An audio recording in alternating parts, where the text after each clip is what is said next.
Rami Khoury is the director of the Isam Fares Institute for Public Policy and International Affairs. He's also a well-known political columnist and author, and he joins us now live from Beirut. Thank you so much for joining us to talk about the situation. My pleasure. Let's start with what appears to be a bloody day ahead, another bloody day ahead in Egypt, with no signs of anybody being able to head it off. What are your fears for this day, Rami, and for the bigger picture for Egypt?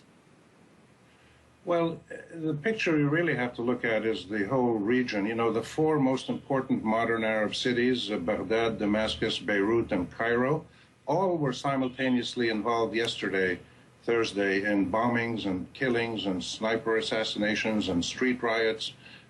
All four leading Arab cities are in a state of violence, political tension, confusion, uncertainty.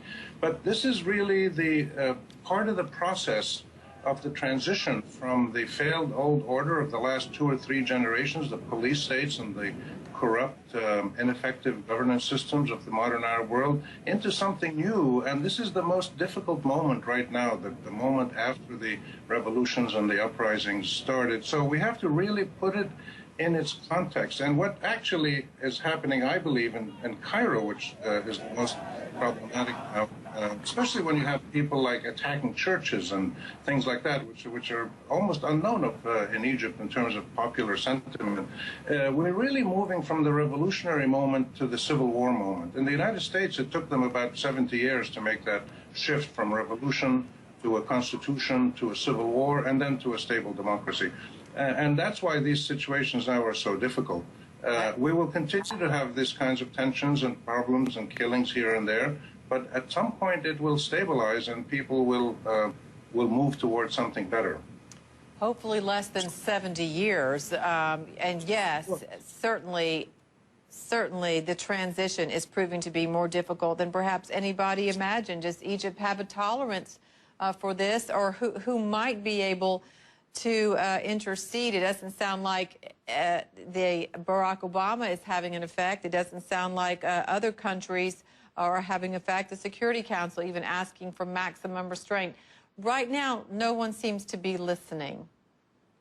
Well, this is something that will be determined by the Egyptian people. Barack Obama is golfing on his vacation, and he's been essentially golfing in the Arab world for the last couple of years, not quite sure of how the U.S. should react. The U.S. is a pretty peripheral actor right now. It's a very powerful country, and it has huge might and can do a lot of things, but it has almost zero impact on what's going on inside the Arab countries, and most foreign countries are like that. The historic change underway now across the region is that local actors, and sometimes it's non-government groups, terrorists, mass populations in the street, religious groups, sectarian groups, all kinds of local actors are now driving the historical change across the region. And the foreign countries can support and can help, but they no longer shape what's going on. The important thing to keep in mind is that you have the two most powerful groups in Egypt, the Muslim Brothers and the armed forces. Both of them have proved totally and utterly incompetent at governance. They are just not designed to run countries. They are hugely popular with their own constituents, incredibly legitimate, quite powerful, and they're going to be around for a long time. But neither of them have the slightest idea of how to run a government.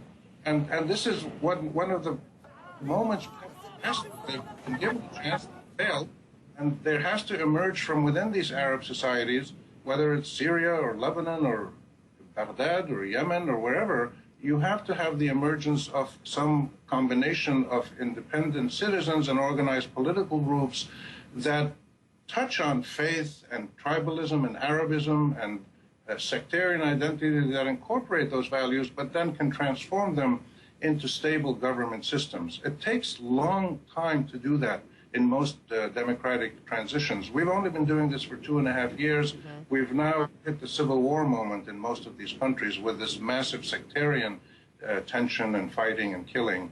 And hopefully it'll be a short phase and wiser minds will prevail. And there are emerging. You look in Tunis, you look in Egypt, there are people who are trying to mediate and to come up with centrist positions that can rally large numbers of citizens, and they will succeed in due course. But this is a moment almost that it's a rite of passage, unfortunately, that we have to pass through to show that religious people and soldiers, soldiers and saints are not the people who run governments. That's done by bureaucrats and by politicians.